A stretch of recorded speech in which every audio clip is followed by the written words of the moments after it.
Good morning, students. My name is Ashley, and I'm about to invite you on an adventure of a lifetime. A few, actually. In the world of fantasy, we can immerse ourselves in a universe completely unknown, but all our own. Join me in a mystical world where friends time travel, or where a princess makes friends with dragons. We can travel to distant lands and reclaim the throne under the mountain. We can rise up against evil in a wardrobe, or travel with a handsome wizard and his magical moving castle. There is no limit, there are no boundaries, and you'll never forget the adventures you went on in your very own school. The first adventure we're going to go on came from the imagination of Mr. C.S. Lewis, and this adventure is called The Lion, the Witch, and the Wardrobe. Mr. Lewis was born in Belfast, Ireland in 1898, and he was always a novelist, a scholar, and a broadcaster. He married Joy Davidman in 1956, but she died shortly after in 1960. He was a close friend to J.R.R. Tolkien, and they both served on the English faculty at Oxford University and were active in the informal literary group known as the Inklings. Lewis died on the same day that John F. Kennedy was assassinated, so the broadcast was minimal, but on the 50th anniversary of his death, he was honored with a memorial in the Poets' Corner in Westminster Abbey. This adventure starts in a time of war.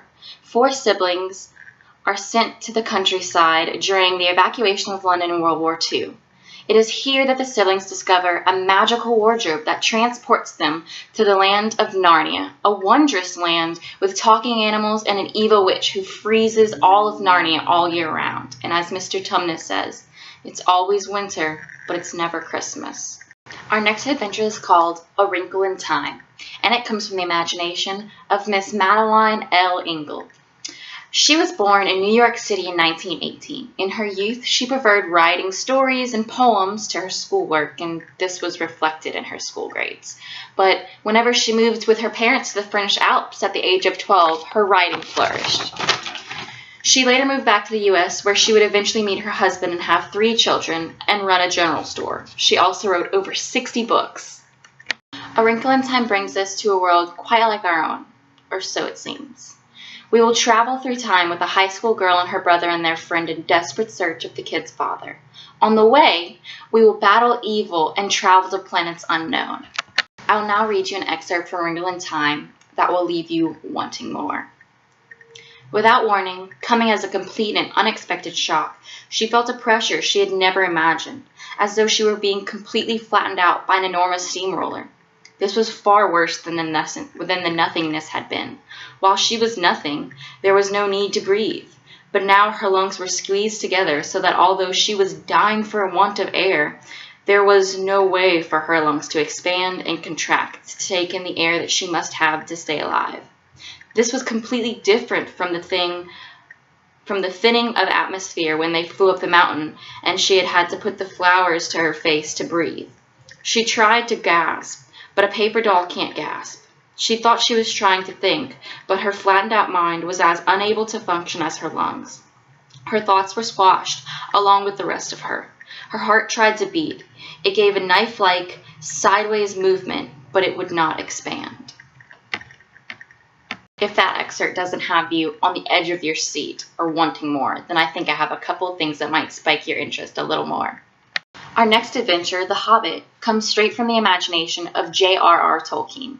Tolkien, born in January of 1892, was an English writer, poet, and professor at Oxford University. The Times ranked him 6th on the list of the 50 greatest British writers since 1945, and Forbes has ranked him the top 5th earning dead celebrity in 2009. The Hobbit is my favorite adventure because it comes from the most humble and least adventurous of people that Middle-earth has ever known.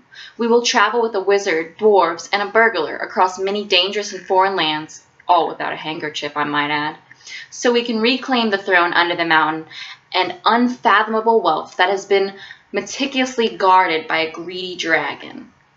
I will now read you a rather bone-chilling excerpt from The Hobbit. Deep down here by the dark water lived old Gollum, a small slimy creature. I don't know where he came from, nor who or what he was. He was a golem, as darkness except for two big, round, pale eyes in his thin face. He had a little boat, and he rowed about quite quietly on the lake, for lake it was, wide and deep and deadly cold. He paddled it with large feet dangling over the side, but never a ripple did he make, not he. He was looking out of his pale, lamp-like eyes for blind fish, which he grabbed with his long fingers as quick as thinking. He liked meat, too. Goblin, he thought. Good, when he could get it, but he took care they never found him out. He just throttled them from behind if they ever came down alone, anywhere near the edge of the water, while he was prowling about. They very seldom did, for they had a feeling that something unpleasant was lurking down there, down at the very roots of the mountain. I don't know about you, but I don't think I ever want to come in contact with a golem. Our next tale, Howl's Moving Castle, was written by Miss Diana Wynne Jones. Jones was born in London in August of 1934. World War II made Jones's childhood somewhat disconcerted. She attended Oxford University, where she was lectured by C.S. Lewis and J.R.R. Tolkien. She met her husband here, and after marrying in 1956, they had 3 sons. Her first book was published in 1973, and since then she has written over 40 books. She has always focused on fantasy, and it is said that when you meet her, she seems to have a sort of second sight, making her perfect at witchcraft and fabricating parallel worlds. Jones's adventure, Howl's Moving Castle, takes us through a world of witches, old lady curses, friendly fire demons, and walking castles, a world where you can follow your own path and make unlikely friends along the way. Our last and final adventure, Dealing with Dragons, comes from the mind of Miss Patricia C. Reed. Reed was born in Chicago in March 1953. One of 5 kids, she grew up literally surrounded by books. Her favorites were the Oz books, the Narnia Chronicles, and many other fairy tales. She sold her first novel, Shadow Magic, in 1980. She has no children, but she maintains a childlike imagination and sense of wonder for fantastical things. She currently lives in Minnesota with her 2 cats. Reed's adventure, Dealing with Dragons, is our last and final stop, and it is one that we can all relate to. A princess is bored with her life and the rules that she has to follow. Nothing interesting ever happens, and any fun she has is abruptly stopped by her parents. So she runs away and becomes a dragon princess and realizes that even dragons have drama. I will now read you an excerpt from Reed's Dealing with Dragons. She hadn't taken more than 2 or 3 steps when a dark shadow passed over her. Looking up, startled, she saw a flash of yellow-green scales. An instant later, a dragon landed on the path in front of her, blocking the way completely. His tail hung over the edge, and he had to keep his wings partly unfurled in order to stay in balance. Cimarron recognized him at once. It was the yellow-green dragon who had wanted to eat her the day she arrived so unexpectedly in the dragon's cave. "I saw the whole thing," the dragon said with nasty, triumphant glee. "Running away and talking to a wizard? Just wait until Kazul hears. She'll be sorry she didn't let us eat you and be done with it." If that doesn't keep you hanging on, I don't know what will. Now, students, we've just barely scratched the surface of all of the fantasy fiction that you can find right here in your own library. You can go on so many different adventures. You can be so many different people. Reading expands your life by a trillion because you can just live different lives every day.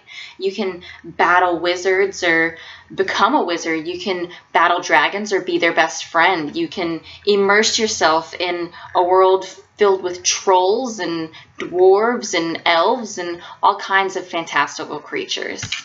So join me right here in your own library and let's have an adventure.